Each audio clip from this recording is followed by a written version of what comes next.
Welcome back to the deep dive. Um, if you are that learner who always wants to understand the hidden gears turning the global economy, well, you are in the exact right place Yeah, today. you really are. Yeah. So I am putting on my macroeconomist hat today Yeah. because we are examining a dense, just absolutely fascinating geopolitical and macroeconomic document.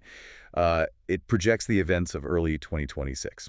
And specifically, it focuses on a massive world-altering event called Operation Epic Fury. Exactly. Our mission today is to unpack how the global status of the U.S. dollar wasn't just protected by central bankers sitting in boardrooms, Right, it was protected by a massive kinetic military intervention. followed by the deployment of a mandatory state-backed digital currency called FedCoin.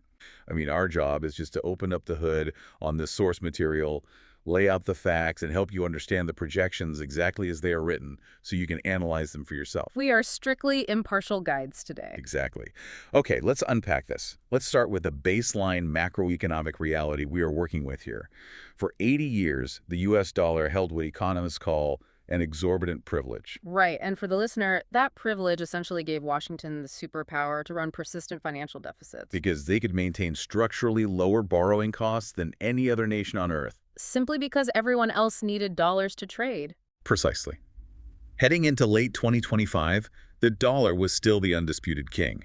It was used in roughly 90% of all global foreign exchange transactions. And it made up about 57% of the world's allocated foreign exchange reserves. But the U.S. had increasingly weaponized that dominance. By leveraging the SWIFT messaging network, which is basically the communication system banks use to move money across borders, and the Office of Foreign Assets Control, the U.S. could effectively isolate adversarial economies overnight, You get cut off from SWIFT. You essentially get cut off from global trade. which is exactly what forced the creation of a bloc the source refers to as CRINC. China, Russia, Iran, and North Korea. And look, this wasn't just some loose political alliance of convenience. Well, This was a highly coordinated, urgent effort to build a completely sanction-proof financial architecture. They shared a grievance against Western geopolitical dominance. and they realized that moving from physical fiat money to programmable digital currency was the exact technological mechanism they needed to completely circumvent U.S. sanctions. And China was leading that charge. Right? The ECNY, their digital renminbi. By the end of November 2025, this wasn't just a pilot program being tested in a few cities anymore. Not at all. The ECNY had processed over 3.4 billion transactions, Wow. totaling roughly 2.3 trillion US dollars. That is an 800% increase from 2023. It's massive. But the real genius move by the People's Bank of China wasn't just making it digital. They changed the fundamental architecture. Right, instead of just being pure digital cash. Like a digital $20 bill that just sits there. Exactly. They designed it as a digital deposit model that actually paid interest to its holders, It functioned like a high-yield savings account built right into the currency itself. making it highly attractive for both domestic and foreign holders. What's fascinating here is how this cutting-edge monetary technology physically merged with millions of barrels of crude oil. Yeah, the physical and the digital colliding. An uninterrupted timeline where Iran evolved into a highly proficient evasion state. To get around Western oversight, they utilized a massive shadow fleet of tankers, Ships sailing with their tracking transponders turned off. frequently changing their names and flags, and China became their indispensable lifeline, buying up approximately 90% of all Iranian oil exports. In 2025 alone, that generated an estimated $45.7 billion for Tehran. But it's brilliant and honestly kind of wild how they structured this. It was like a massive geopolitical game of three-card Monte. Because this oil wasn't being bought by the giant Chinese state-owned megacorporations. Right. Those companies have international shareholders. They didn't want the U.S. sanctions exposure. So Iran sold the oil to independent Chinese refineries, known in the industry as teapots. Mostly located in the Shandong province. These scrappy refineries didn't care about U.S. sanctions, and Iran was selling to them at a massive discount, sometimes $8 to $12 below the global Brent crude benchmark, It kept the Chinese state company's hands perfectly clean. while keeping the Chinese industrial engine fueled with incredibly cheap energy. Okay, but here's the missing piece for me. If I'm Iran and I'm selling billions of dollars in oil to these Chinese refineries, I obviously can't use the SWIFT network to get paid. No, the U.S. monitors that. They'd flag it and freeze those funds in a heartbeat. So how is that massive amount of money actually moving without touching a Western bank? That is the exact problem they solved with something called Project M-Bridge. It's a multilateral central bank digital currency platform. Instead of relying on traditional correspondent banks that act as middlemen and report to Western regulators, Right. Enbridge operates on a distributed ledger. It's a direct, peer-to-peer settlement between central banks. and by early 2026, transaction volumes on Enbridge surged to $55.49 billion. That's a 2,500-fold increase over its early pilots. And the ECNY made up 95% of that volume. So let's trace the loop here. Iran sells the oil to China using the shadow fleet. They get paid instantly in digital ECNY over Enbridge. But because that digital currency isn't universally accepted around the world yet, Iran just recycles those digital revenues right back into the Chinese economy. Buying Chinese industrial machinery Consumer electronics. and crucial dual-use military tech. The United Arab Emirates even acted as a transshipment hub.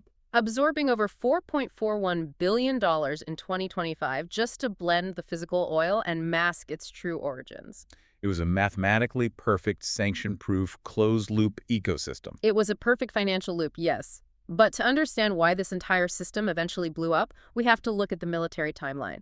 The authors point out that a strategic window was rapidly closing for the United States. Because to permanently unseat the dollar, the crank block needed to physically defend the maritime supply chains underpinning this new petroleum system. And China's People's Liberation Army, the PLA, was modernizing incredibly fast to do exactly that. The numbers projected here are staggering. Estimates of China's defense spending reached up to $471 billion by 2024. They were pouring that money into developing expansive A2AD capabilities. Anti-access area denial. Right.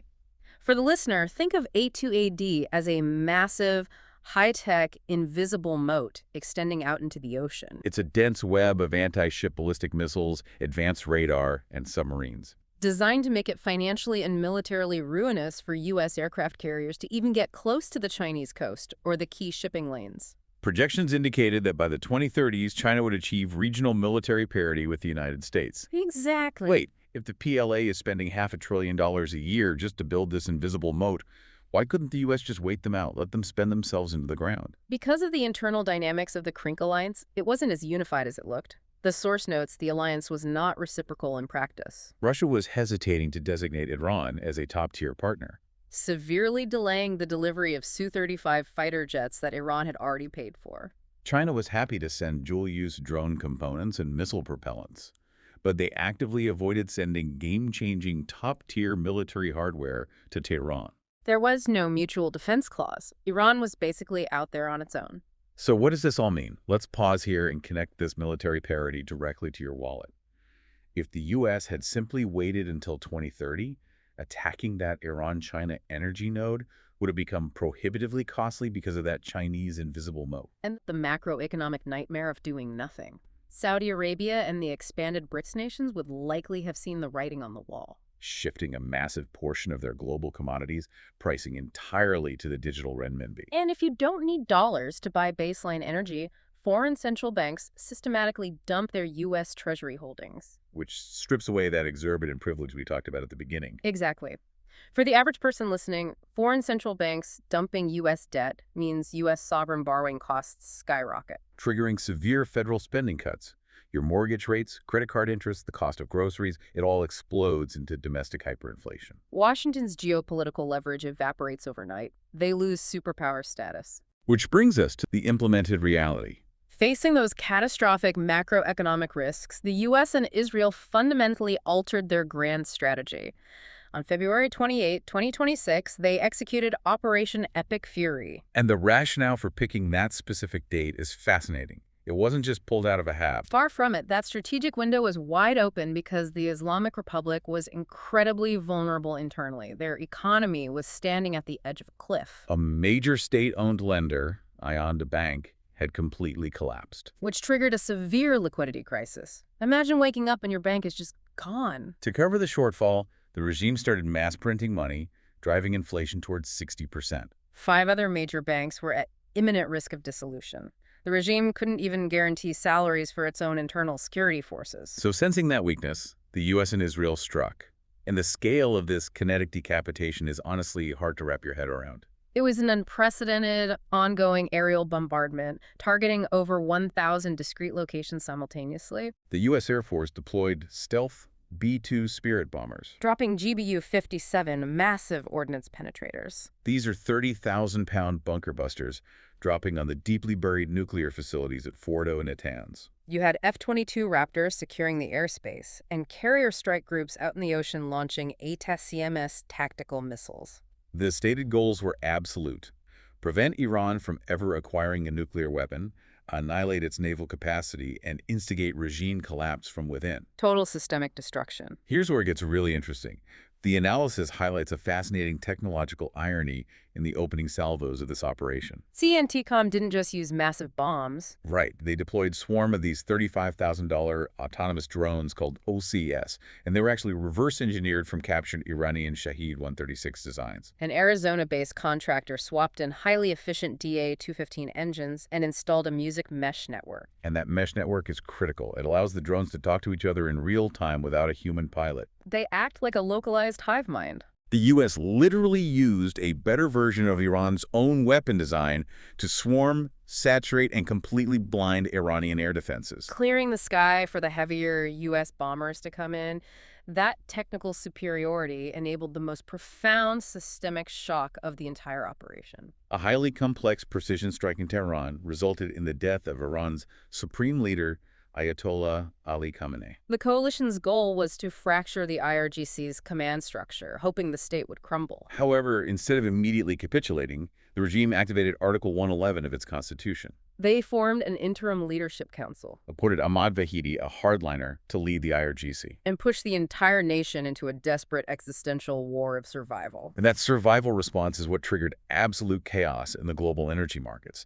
Imagine you are an energy trader sitting at your terminal watching the fallout on March 1st, 2026. This brings us to the Hormuz Codex.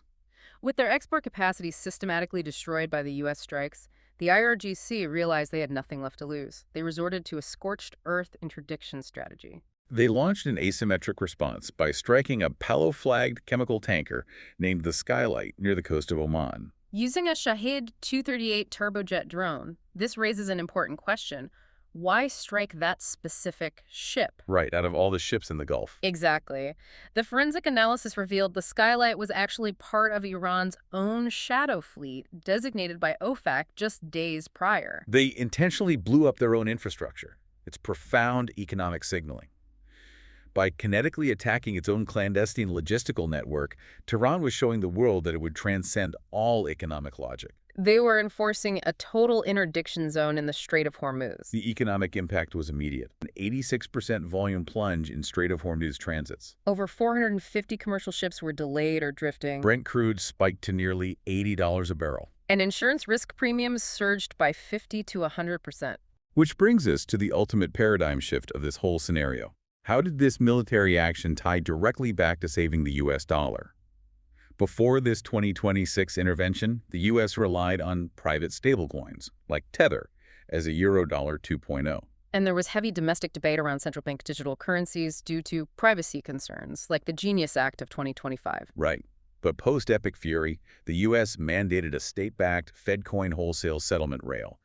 To receive U.S. naval protection and Western insurance in the contested Persian Gulf, energy transactions had to be settled exclusively on the FedCoin ledger. If we connect this to the bigger picture, this granted the U.S. absolute cryptographic transparency.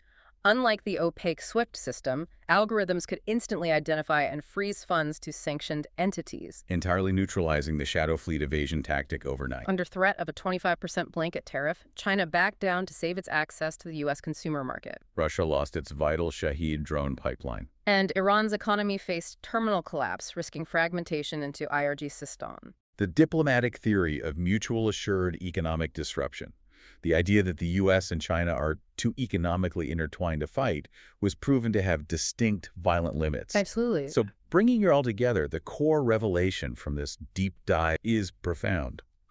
The unipolar financial privilege of the U.S. dollar wasn't saved by economic competition. It was saved by the technological synthesis of overwhelming military supremacy and a mandatory central bank digital currency. But I want to leave you, the listener, with a final provocative thought. If sovereign digital currencies like FedCoin can be used to grant a government absolute cryptographic control over international macro-level energy trade, What happens when this exact same technology trickles down to our domestic, everyday consumer transactions? Where is the line between national financial security and total, unavoidable algorithmic surveillance of our personal wallets? Something to think about. Thank you for joining us on this deep dive. Thank you for listening.